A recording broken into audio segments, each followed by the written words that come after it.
Welcome, fellow learners, to a journey into the fascinating world of educational theories. These theories are like different lenses through which we can observe and understand the complex process of learning. They provide us with frameworks and tools to make learning more effective and meaningful. Our first stop takes us to behaviorism. This theory, championed by pioneers like Ivan Pavlov, B.F. Skinner, and John Watson, emphasizes the role of external stimuli in shaping behavior. Remember Pavlov's famous dogs? They learned to associate the sound of a bell with food, leading to salivation at the mere sound of the bell. This is classical conditioning in action. Then we have operant conditioning, where behaviors are strengthened through rewards and weakened through punishments. Think of a teacher praising a student for a correct answer or giving extra homework for misbehavior. Behaviorism, while simple, has its limitations.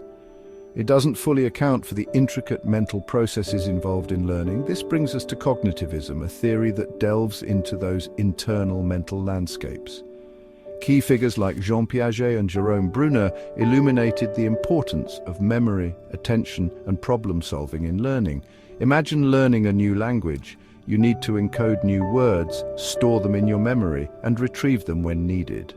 Cognitivism also gave rise to the schema theory, which suggests that our knowledge is organized into mental frameworks called schemas. We use these schemas to interpret new information, connecting it to what we already know. This active processing of information is central to cognitivism.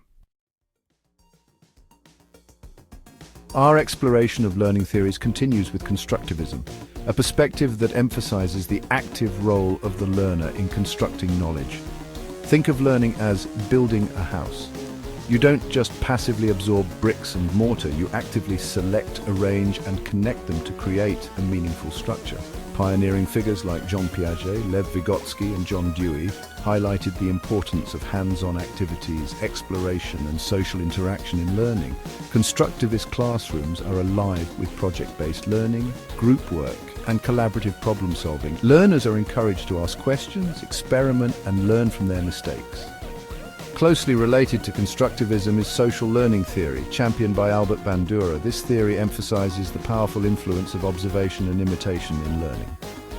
We learn by watching others, especially those we admire or identify with. Think of a child learning to ride a bike by watching their older sibling. They observe the actions, the balance, and the coordination involved. This vicarious learning is a cornerstone of social learning theory. Bandura also stressed the importance of self-efficacy, the belief in one's ability to succeed, as a key factor in learning.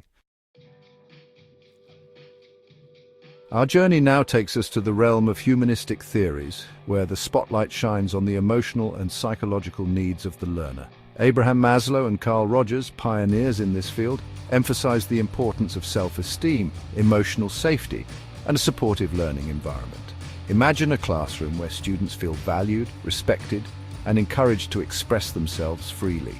This nurturing environment fosters a love of learning and a desire to reach one's full potential. Humanistic educators believe that learning should be personally, meaningful, and relevant to the learner's life. Next, we explore experiential learning, a theory championed by David Kolb. This approach, as its name suggests, emphasizes learning through direct experience and reflection. Think of field trips, simulations, role-playing, and internships. All these activities provide learners with opportunities to engage with the world around them. Kolb proposed a learning cycle that starts with concrete experience, followed by reflective observation, abstract conceptualization, and finally, active experimentation. This cyclical process encourages learners to make connections between theory and practice, deepening their understanding and fostering critical thinking skills.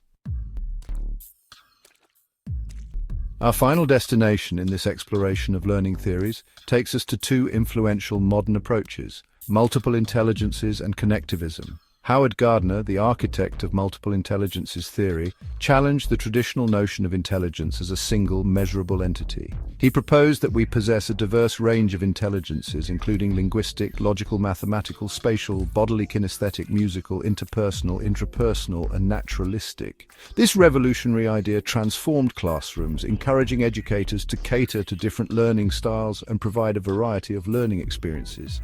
Finally, we arrive at connectivism, a theory that addresses the realities of learning in our digitally interconnected world.